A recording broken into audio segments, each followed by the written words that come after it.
Praise the Lord. आप सबको जय मसीह की। मैं परमेश्वर का धन्यवादी हूँ एक बार फिर से कि परमेश्वर ने मौका दिया है कि उसके जीवित वचन के ऊपर हम मनन करें। हालेलुया। तो एक और बेहतरीन विषय मेरे पास है आज, और उसी विषय पर मैं आपसे बातचीत करना चाहता हूँ। आज हम देखेंगे रिश्तों की गहराई। जैसे कि कल मैंने जो वीडियो डाला था उसमें मैंने आपको बताया था कि हम अपने लोगों से कितना प्यार करते हैं, और जब न्याय का समय आएगा, जब प्रभु यीशु मसीह भेड़ और बकरियों को अलग अलग कर देगा, तब हम कहाँ पर होंगे, हमारे रिश्तेदार जिनसे हम प्रेम करते हैं वो कहाँ पर होंगे और हम कहाँ पर होंगे। तो बहुत ज़रूरी है हम उन बातों को सीखें, उन बातों को जानें। बहुत से लोगों ने मुझे अपने अजीज़ों के नाम दिए हैं कि मैं उनके लिए प्रार्थना करूं, तो वीडियो के अंत में मैं सबके लिए प्रार्थना करूंगा। और जो लोग प्रभु से दूर हैं और आपके परिवार में हैं उनके लिए मैं प्रार्थना करूंगा। अभी भी समय है हमारे पास कि हम उनको झपट कर आग में से निकाल लें और प्रभु के पास लेकर आ जाएं। Praise the Lord. मैं आपका दोस्त पास्टर राज मैसी आपसे मुखातिब हूँ, और आप देख रहे हैं मेरा यूट्यूब चैनल जिसका नाम है ब्रदर राज मैसी। अगर आप मेरे चैनल पर नए हैं तो मैं आपसे गुजारिश करता हूँ कि मेरे चैनल को सब्सक्राइब करें, बेल आइकन को दबाएं ताकि नोटिफिकेशन आपके पास पहुँचे और नया वीडियो आपके पास बिना व्यवधान के पहुँच जाए। मेरे वीडियोज़ को लाइक कीजिए, शेयर कीजिए, और कमेंट सेक्शन में आकर ज़रूर बताइए कि आपको मेरा प्रयास कैसा लग रहा है। तो आइए शुरू करते हैं आज का ये अद्भुत एपिसोड, जिसमें आज मैं आपको दिखाने जा रहा हूँ वो रिश्ते जिसके लिए हम ललायत रहते हैं, जिनके लिए हम परेशान रहते हैं। देखिए, ये जो शीर्षक है रिश्तों की गहराई, ये इस बात का सबूत है कि हम रिश्तों के प्रति कितने वफादार हैं, हम कितना रिश्तों को चाहते हैं। और रिश्तों के बहुत सारे पहलू होते हैं, जैसे प्यार, मोहब्बत, हंसी मजाक, खेल कूद, सहमति, असहमति, और एक सबसे बड़ा पहलू है रूठना और मनाना, नाराज़ हो जाना जिसे कहते हैं, या हल्का सा क्रोध कर देना। अक्सर ये देखा गया कि जो रिश्ते ज़्यादा घनिष्ठ होते हैं, जो बहुत नज़दीकी रिश्ते होते हैं, उन्हीं में ज़्यादातर रूठना और मनाना होता है, यानी कि नाराज़ होना होता है। उन्हीं में ये सब चीज़ें लगी रहती हैं, और वो घनिष्ठता जो है उसको और बढ़ाने के लिए हम ऐसी परिस्थिति से गुजरते हैं। ऐसा करके हम अपने प्रियों को अपनी उपस्थिति का एहसास दिलाते हैं कि हम भी तुम्हारे जीवन में कुछ अहमियत रखते हैं। हम नाराज़ होकर ऐसा व्यतीत कराना चाहते हैं, ऐसा उनके ऊपर जाहिर करते हैं कि हम भी आपके जीवन में कुछ अहमियत रखते हैं। और ऐसा करके हम अपना प्रेम दर्शाते हैं। जिससे हम प्रेम करते हैं, ध्यान से सुनिएगा दोस्तों, जिससे हम प्रेम करते हैं, यदि वो नाराज़ हो जाए तो मन दुखी हो जाता है। वो अगर नाराज़ हो जाए तो मन दुखी हो जाता है। और पहले तो हम भी नाराज़ होने का नाटक करते हैं, लेकिन बाद में जब ज़्यादा दिन हो जाते हैं नाराज़गी में, तब घबराहट होने लगती है, तब हम परेशान हो जाते हैं, तब हम सोचते हैं कि अब क्या करें। ये परेशानी हमारी ज़्यादा बढ़ जाती है, हम गुस्से में आ जाते हैं, हम किसी से बात करने के लिए राज़ी नहीं होते। कोई हमसे बात भी करता है तो हम उसे डांट देते हैं कि अभी मेरा मूड ठीक नहीं है, बाद में बात करना। ये किसकी वजह से? उस शख्स की वजह से जिससे आप प्रेम करते हैं और वो नाराज़ है। हम गुस्से में आ जाते हैं और उस समय कुछ अच्छा नहीं लगता हमको, क्योंकि जिससे हम प्रेम करते हैं वो नाराज़ है। ये रिश्ता किसी के भी बीच में हो सकता है। यहाँ पर मैं किसी आकर्षण के प्रेम की बात नहीं कर रहा है, जैसे कि अमूमन देखा जाता है लड़के लड़की में, उसकी बात नहीं कर रहा मैं। प्रेम किसी में भी हो सकता है, पति पत्नी में, बच्चों में, माता पिता में, भाई बहनों में। ये प्रेम, ये जो प्रेम है, ये एक अलग ही रुतबा रखता है।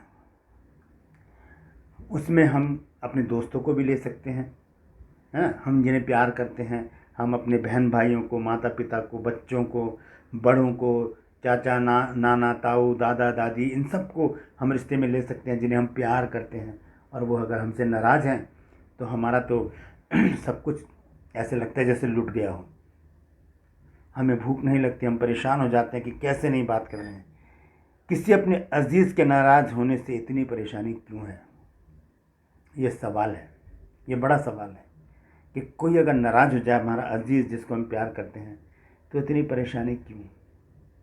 सवाल दूसरा, क्या कभी हमने सोचा है जिसने हमसे इतना प्रेम किया, जिसने अपना इकलौता पुत्र हमें दे दिया, कहीं वो तो हमसे नाराज़ नहीं है?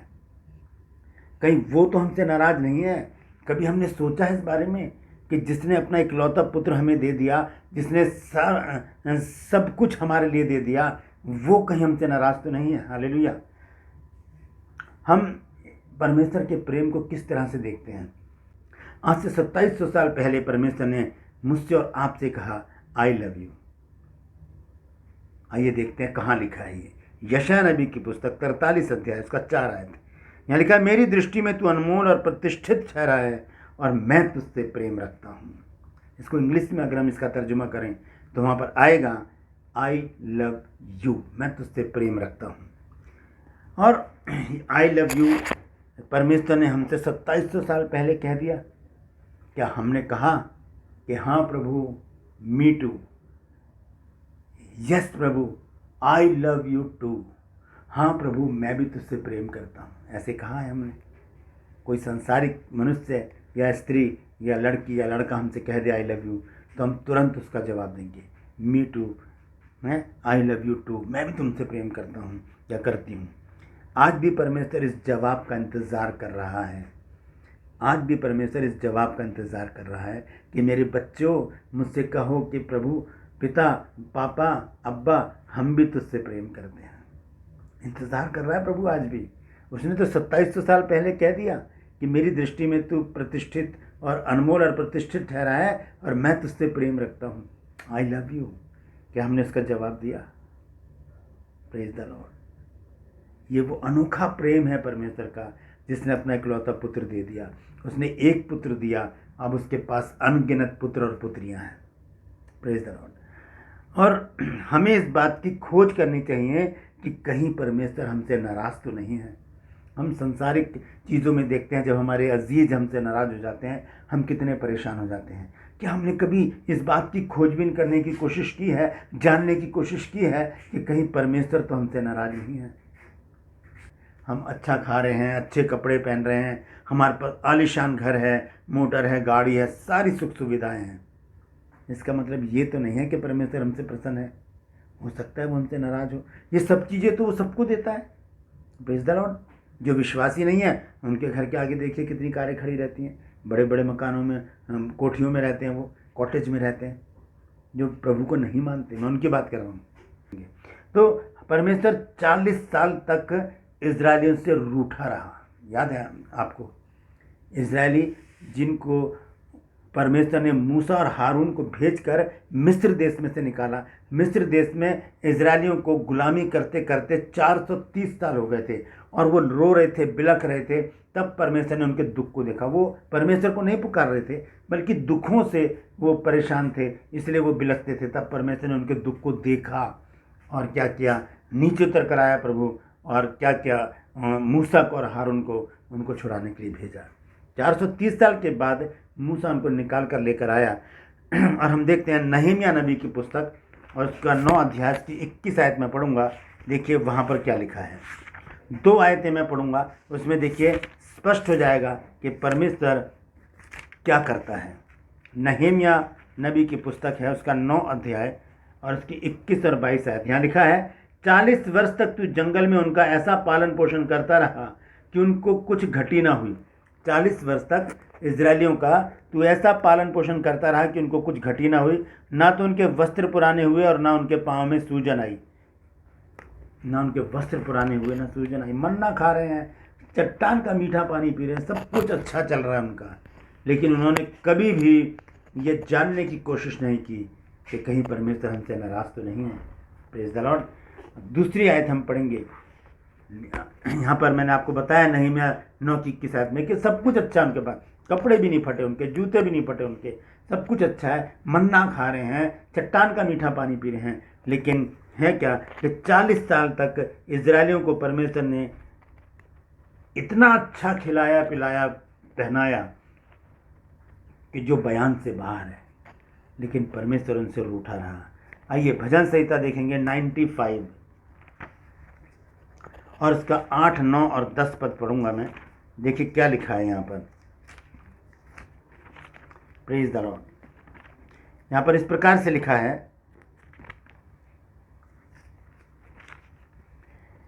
अपना हृदय ऐसा कठोर मत करो जैसा मरीबा में व मस्सा के दिन जंगल में हुआ था, जब तुम्हारे पुरखाओं ने मुझे परखा। उन्होंने मुझको जांचा और मेरे कामों को भी देखा। 40 वर्ष तक मैं उस पीढ़ी के लोगों से रूठा रहा। 40 साल तक रूठा रहा परमेश्वर। अच्छा खा रहे हैं, अच्छे कपड़े पहन रहे हैं, अच्छा सब कुछ हो रहा है उनके साथ, मन्ना खा रहे हैं, पानी भी अच्छा पी रहे हैं, लेकिन 40 साल तक परमेश्वर उनसे रूठा रहा। यहाँ लिखा है 10 आयत में, 40 वर्ष तक मैं उस पीढ़ी के लोगों से रूठा रहा और मैंने कहा ये तो भरमाने वाले मन के हैं और इन्होंने मेरे मार्गों को नहीं पहचाना। इस कारण मैंने क्रोध में आकर शपथ खाई कि ये मेरे विश्राम स्थान में कभी प्रवेश करने ना पाएंगे, कभी प्रवेश करने ना पाएंगे। ये परिस्थिति हो गई उनकी, जबकि परमेश्वर ने उनको सब कुछ अच्छा दिया। परमेश्वर ने उनको सब कुछ अच्छा दिया। कपड़े ऐसे हैं जो उनके फटे नहीं, कपड़े नहीं फटे उनके, जूते नहीं फटे उनके, चट्टान का पानी पी रहे हैं, मीठा पानी, और मन्ना खा रहे हैं, बटेरे खा रहे हैं, फिर भी परमेश्वर उनसे रूठा रहा। आज हम भी अच्छा जीवन जी रहे हैं, अच्छे कपड़े, हमारे पास बंगला है, आलीशान बंगला है, हमारे पास गाड़ियां हैं, पैसे की कमी नहीं है, बैंक बैलेंस बहुत है। तो क्या हमने कोशिश की है इस बात को जानने की, क्या पता परमेश्वर हमसे नाराज हो। Hallelujah, hallelujah. आइए हम देखेंगे एक वचन, वहां पर लिखा है इब्रानियों 3 अध्याय के 7 पद में। वहां पर इस प्रकार से लिखा है कि मैं क्रोधित रहा, लेकिन वहां पर लिखा है रूठा रहा। यहाँ लिखा है, सो जैसा पवित्र आत्मा कहता है कि यदि आज तुम उसका शब्द सुनो तो अपने मन को कठोर ना करो, जैसा कि क्रोध दिलाने के समय और परीक्षा के दिन जंगल में किया था, जहाँ तुम्हारे बाप दादों ने मुझे जांच कर परखा और 40 वर्ष तक मेरे काम देखे। इस कारण मैं उस समय के लोगों से रूठा रहा और कहा कि इनके मन सदा भटकते रहते हैं और उन्होंने मेरे मार्गों को नहीं पहचाना। दूसरी बार फिर लिख दिया गया इब्रानियों में कि मैं उस समय के लोगों से रूठा रहा। हालेलुया। तो परमेश्वर सब कुछ अच्छा होते रहने के बाद भी परमेश्वर 40 साल तक उनसे रूठा रहा और उसके बाद उन्हें वहीं पर ही परमेश्वर ने समाप्त कर दिया। आज हमारे पास मौका है, आज हमारे पास समय है। बाइबल कहती है कि अवसर को बहुमूल्य समझो क्योंकि दिन बुरे हैं। अब हम इस बात की जांच करें कि हम परमेश्वर कहीं हमसे नाराज़ तो नहीं है। अगर नाराज़ है तो आज ही उसे मना लें। हालेलुया। हम मनुष्य की तरह परमेश्वर से अपने रिश्तों को सुधारने का प्रयास करें। मनुष्य अगर नाराज़ हो जाता है तो हम कैसी चिरौरी करते हैं उसकी, है ना, कैसे उसको मनाने का प्रयास करते हैं। हम परमेश्वर को भी मना लें, परमेश्वर से भी कहें, प्रभु मैं तेरा बेटा हूँ, मुझसे गलती हो गई, मुझे क्षमा कर दे। और परमेश्वर तो दयालु है, वो तो माफ़ करने वाला है, वो तुरंत माफ़ करेगा और अपने गले से लगा देगा और कहेगा, हे अविश्वासी तूने क्यों संदेह किया। हमें संदेह नहीं करना परमेश्वर के ऊपर, हमें उसके ऊपर विश्वास करना है। हालेलुया। हम देखते हैं कि वचन पढ़ के, आराधना स्तुति करके उसे आज ही हम मना सकते हैं। परमेश्वर के वचन को जब हम पढ़ेंगे, जब हम उसकी आराधना स्तुति आत्मा सच्चाई से भय के साथ और हम उसकी भक्ति करते हुए आनंद के साथ करेंगे तो परमेश्वर अपने आप हमें ढूंढता हुआ हमारे पास आ जाएगा, हमें अपने गले से लगाएगा, हमें चूमेगा और बहुत प्यार करेगा और हमें बताएगा कि आगे हमें करना क्या है। अंत में एक वचन मैं और पढ़ना चाहता हूँ, भजन संहिता 41 अध्याय और उसका 11 पद, जो मैंने कल भी आपको पढ़कर बताया था। यहाँ लिखा है, मेरा शत्रु जो मुझ पर जयवंत नहीं हो पाता, इससे मैंने जान लिया है कि तू मुझसे प्रसन्न है। अब बैरी शत्रु कौन है? एक ही है, शैतान है। अगर वो हम पे प्रबल नहीं हो पा रहा है, वो हमें परास्त नहीं कर पा रहा है, तो इसका मतलब समझ लीजिए परमेश्वर हमसे प्रसन्न है और परमेश्वर ने हमें उससे बचाकर अपने प्रोटेक्शन में रखा है, अपनी बाहों में रखा है, अपने आगोश में छुपा के रखा है, अपने बाड़े में हमको छुपा लिया है। दोस्तों, बहुत ज़रूरी है इस बात को जानना कि कहीं परमेश्वर हमसे नाराज़ तो नहीं है। आज ही घुटने पे आ जाइए, प्रार्थना कीजिए परमेश्वर से कि प्रभु तू हमें बता, अगर तू नाराज़ है तो आज हम तुझे मनाने आते हैं, आज हम तुझसे प्रार्थना करते हैं। हालेलुया। और परमेश्वर ज़रूर प्रार्थना को सुनकर हाँ उसका जवाब देगा। परमेश्वर इन वचनों के द्वारा हमें आशीष दे। आइए प्रार्थना करूंगा मैं उन लोगों के लिए जिन्होंने आज मुझे कल मुझे नाम दिए हैं अपने अजीज़ों के, जो प्रभु से दूर हैं। आइए, नाम नहीं लूँगा मैं, सामूहिक प्रार्थना करूंगा। जीवित और महान दयालु पिता परमेश्वर, मैं धन्यवाद देता हूँ प्रभु तेरे बच्चों के लिए जिनका विश्वास और भरोसा तुझे दैत परमेश्वर पर है। जितने भी लोगों ने प्रभु जी मुझे नाम भेजे हैं उन सबको, उनके सब नामों को प्रभु जी, उनके किरदारों को मैं तेरे सम्मुख लेकर आता हूँ और विनती करता हूँ प्रभु जी, हर एक को छू, चंगाई दे, छुटकारा दे, आज़ादी दे, हर एक का ढीठपन हठीलापन दूर कर मेरे प्रभु। परमपिता परमेश्वर, मैं प्रार्थना करता हूँ प्रभु जी, हर एक से पर्सनली बोल और बातचीत कर ताकि उनका जीवन बदले प्रभु जी, और वो तेरे पास आ जाएं और तेरे न्याय के समय प्रभु जी वो दाएं हाथ पर खड़े होने वाले बन सकें। हर एक के जीवन में बड़े काम कर प्रभु, ताकि उन कामों को देखकर उनका हृदय परिवर्तित हो और वो तेरे सम्मुख आ जाएँ। धन्यवाद देता हूँ प्रभु, तूने मेरी इस प्रार्थना को सुन लिया। यीशु के नाम से मांगते हैं, आमीन। तो दोस्तों आज के लिए बस इतना ही। कल फिर मिलूँगा आपसे इसी समय सुबह 8 बजे एक प्रीमियर के साथ। इस वीडियो को शेयर कीजिए ताकि बहुत से लोग इस बात को जानें कि हम खोज करें कहीं परमेश्वर हमसे नाराज़ तो नहीं है। हालेलुया। परमेश्वर इन वचनों के द्वारा हम सबको आशीष दे। Praise the Lord.